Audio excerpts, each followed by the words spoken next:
and welcome to HCS Connects. I'm Kelly Gorel with Hampton City Schools. Today, our guest is Special Agent in Charge, Patrick Hartig with the DEA. So welcome to HCS Connects. Thank you. I appreciate it. Well, we are excited to have you here today. Not exactly an exciting topic. When I say exciting, like, you know, we're all happy. It's going to be even more of an informational type of segment that is kind of heavy-hearted, but we really felt like we needed to bring you on to have that. So why don't you start off with explaining who you are and your background to our audience? Yes, ma'am. I'm the Assistant Special Agent in Charge with the DEA in the Norfolk office. I've been in law enforcement for nearly 30 years. I started my career as a Chesapeake police officer. I served in uniform patrol and in vice and narcotics. Then I was hired by the Drug Enforcement Administration. I was assigned to the southwest border in Texas for the first part of my career, and then I transferred to our Special Operations Division in Northern Virginia, primarily involved in international investigations. And for the last 9 years, I've been assigned to both the Norfolk and the Hampton DEA offices. So you recently spoke with all of our school divisions principals, some central office administrators, our chiefs of school leadership, and we really brought you in to talk about fentanyl.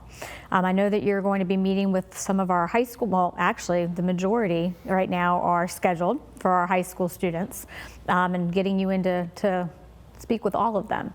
So let's start on that topic of fentanyl. Tell us, what is fentanyl? Well, fentanyl is a synthetic 2 opioid.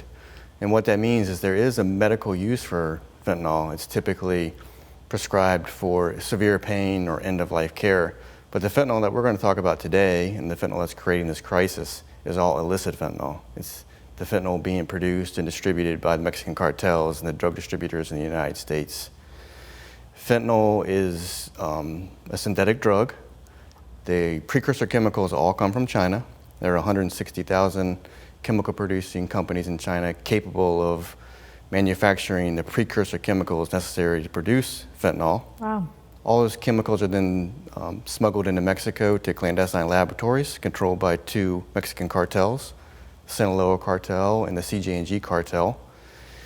In these laboratories, it's important to know that quality control is not the objective. These are disgusting, filthy, unregulated laboratories, and the goal is mass production and profit.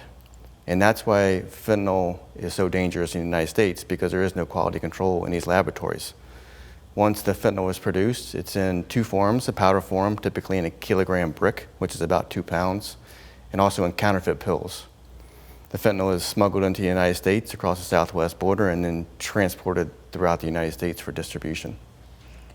So my question then is, like, that's a lot of information, but why is that a crisis here now with our young people?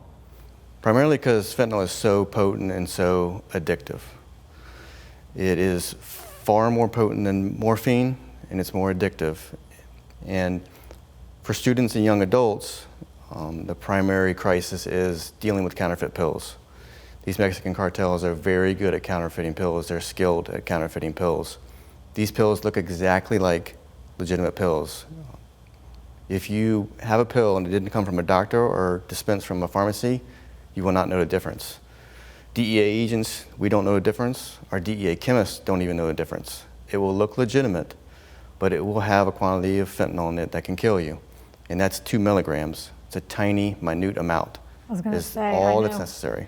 I know, you know, when you look at just even prescription medication and you look at what comes for like cholesterol or blood pressure, something that's like 2.5 milligrams or 5 milligrams is like super, super tiny, you know, that adults are taking for prescription medication. So something that's 2 milligrams that small could kill you. Absolutely. And to put that into perspective, if you had 1 tiny sugar packet of fentanyl, if that sugar packet was fentanyl, that would be enough to kill 500 people. Oh my gosh. And like we are a sugar packet, like what you're putting in a coffee in the morning, like almost like a Splenda packet. A sugar packet. Wow. If that was fentanyl, it would be enough to kill 500 people. That's how dangerous this drug is to our community members. And we are seizing fentanyl through the DEA in record quantities. This is not a crisis that's happening somewhere else in the United States. It is unequivocally happening here in Hampton Roads, here in Hampton. We're seizing kilogram quantities of fentanyl. Again, that's 2 pounds of fentanyl. And then tens of thousands of counterfeit pills, all of which contain some quantity of fentanyl, and likely a quantity that will kill you, over 2 milligrams. So how are they marketing that to teenagers?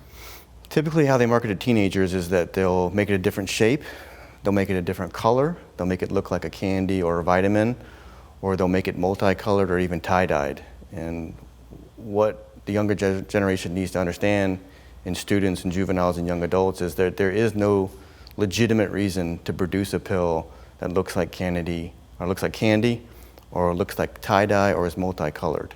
If it's a legitimate pill, it will not look like that. It will be one solid color.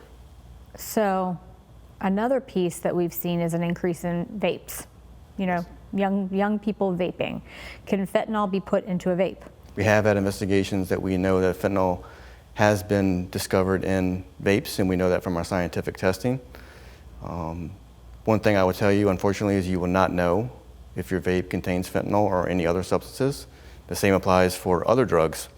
You won't be able to detect whether fentanyl is contained in what you decide to take if it's an illicit drug. Because we know from our scientific testing, again, that we're finding fentanyl in marijuana, in cocaine, in methamphetamine, in heroin, it's in ecstasy, it's in THC products. We live in a world where there is no more experimental drug use. Everything contains fentanyl, and it's extremely dangerous. And if you're a student or a young adult, you can make one mistake and it could end your life. Now, why do you say everything contains fentanyl? Everything in the terms of illicit drugs. Okay. And we know that because when we seize a drug, we send it to our laboratory, and our DEA chemists test these drugs that we seize, and we receive a laboratory report. And that is definitively telling us that if we seize a quantity of marijuana, it also contains fentanyl. So you said marijuana. So fentanyl can be in marijuana, it can be in vapes, it can be in pill form. I mean, there's a huge variety of things that it could be in. Yes, ma'am, that's accurate. Whew, that's a little bit nerve-wracking as a mother myself of a college student and a high school student, just to make sure that I'm, educating them so that, they're not in school or out with friends and someone tries to offer them something that looks like candy, like you said, and then all of a sudden they've ended their life and not even known it. Absolutely, one mistake and your life could end, and you're deprived of living a life and being successful and going to college and having a family and being a successful, productive member of the community because you make one mistake, and that's the crisis that we're dealing with today, and especially with counterfeit pills. Last year, the DEA seized nearly 70 million counterfeit pills. And from our testing, we know that 7 out of 10 of those 70 million pills contain a lethal quantity of fentanyl, which is more than 2 milligrams. Mm.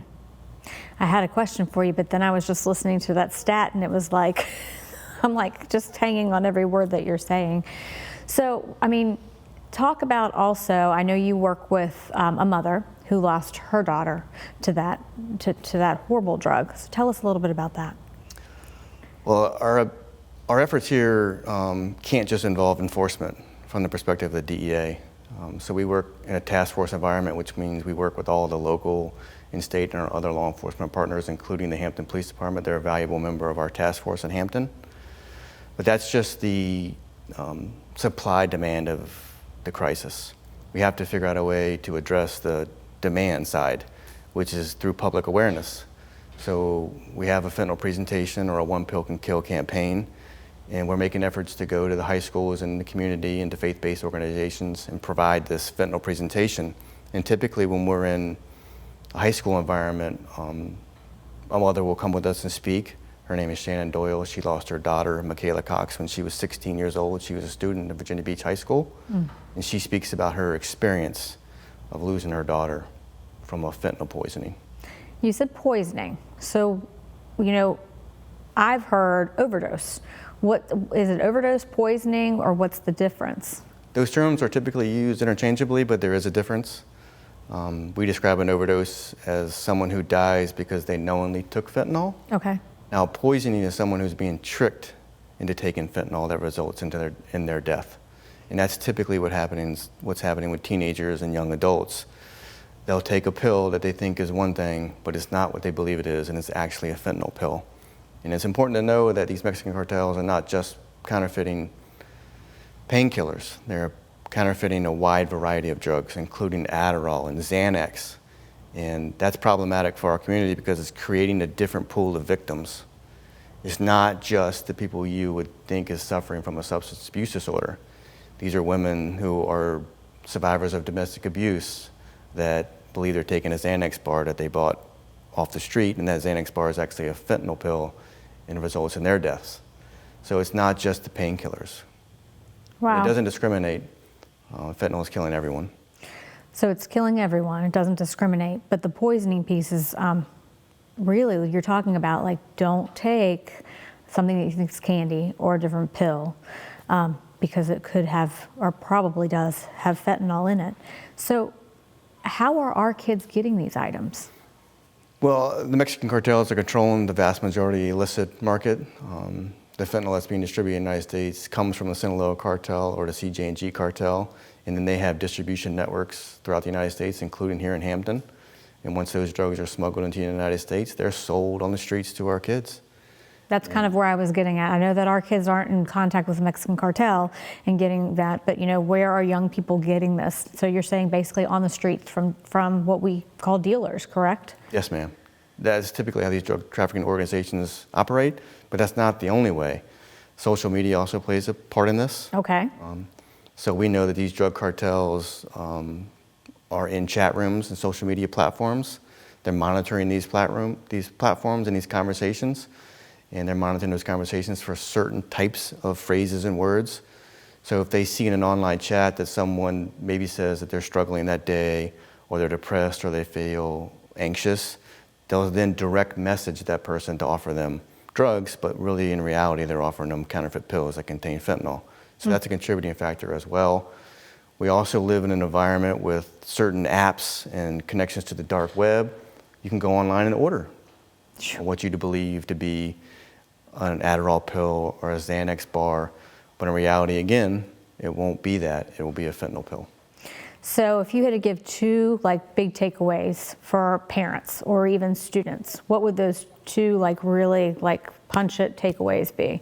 First, when it comes to counterfeit pills, only take a pill that was prescribed to you by your physician and dispensed to you by a legitimate pharmacy. If it came from any other place, you should be very skeptical, and you should be concerned that that pill probably contains a lethal amount of fentanyl. Second, you have to have understanding that everything has fentanyl in it. It's not just the fentanyl itself. Like we discussed earlier, it's in marijuana, it's in vapes, it's in ecstasy, it's in cocaine, it's in heroin, it's in methamphetamine. It's contained in all of these drugs. So you have to be vigilant, you have to be careful, and you have to make good decisions about your life. Because if you're a student or a young adult, as we discussed, you make one decision now about taking a pill and it could end your life. Well, and I kind of want to go back to that first, where you said if it's not a prescription and it's not coming from an actual pharmacy, but that's talking about like if I went out and got a prescription or you went out and got a prescription, that's not me then sharing my prescription with someone else. Right. Because our students or young adults or even older adults could say, oh, well, my doctor prescribed this, here's what it looks like, and that could trick them also, correct? Yes, it could. So I would highly advise not sharing your prescriptions. Right. They're meant for you, they're prescribed to you, and it's dangerous when you start dispensing them yourself. It's actually illegal. You cannot dispense your prescription pills to another person, and that leads to another issue of addiction. So if you're taking your prescribed pills and you're distributing them to someone else, and they become addicted from that legitimate pill, eventually your prescription will run out, but the person you distribute it to will be addicted, and then they in turn will contact a local drug dealer who will sell you a fake pill that contains fentanyl. And that is a contributing factor to our increased overdose and poisoning rates. What are our poisoning rates? The poisoning rates for juveniles have increased. There has been a drop in death rates over the past year, which is something we should be happy about. We should be cautiously optimistic. Our work is not done. I think the rates are still very high, and there are three factors primarily. It's widely available fentanyl, it's cheap, and it's easy to manufacture. When you put those three factors together, you're going to have a crisis that we're dealing with right now in the United States. So if I'm a parent or even a student and I want to find out more information, where would I go? Well, the DEA has a great website, a One Pill Can Kill website. You can go to that website anytime you want. It has great resources. It has resources just for parents, just for teachers, just for teenagers. There are videos from YouTube that are on that website, and it can give you a lot of great information. I know last year we provided, and this year actually, we provided our families information for drug education. So even if it's not the DEA website, they can go on Hampton City Schools website. And if they go under our health services page, we have a plethora of information, and it's the same information you just said as well as other sources. So, Right. I mean, really, just Google it. They can find it. They can find information. They can find help. I would highly recommend that. It doesn't matter where you get it from. Just get the information that you need to be aware of what's happening in your community when it relates to fentanyl. Well, thank you so much for being here. I know it's a very, it's a hard topic to talk about. And like I said, we were excited to have you. It's not an exciting, topic per se, but it's a hard topic, but I think it's one that our students need to hear, our parents need to hear, and the community as well. So we really appreciate you taking the time to be here with us today. Thank you, I appreciate it too, because it's critically important. And I would suggest to all your viewers to talk to your friends and your colleagues and your family members about this so that we can continue to spread awareness. Oh, I know that I've talked to my own children, and on not a daily basis, but pretty frequently as far as things like this. So again, it's about that communication and that education, because like you said, we can only basically bring those numbers down if we keep educating the community, and we're in this together. Absolutely. Well, again, thank you for being here. We really appreciate it. Thank you. And thank you for joining us on HCS Connects. Remember, it's easy to stay connected.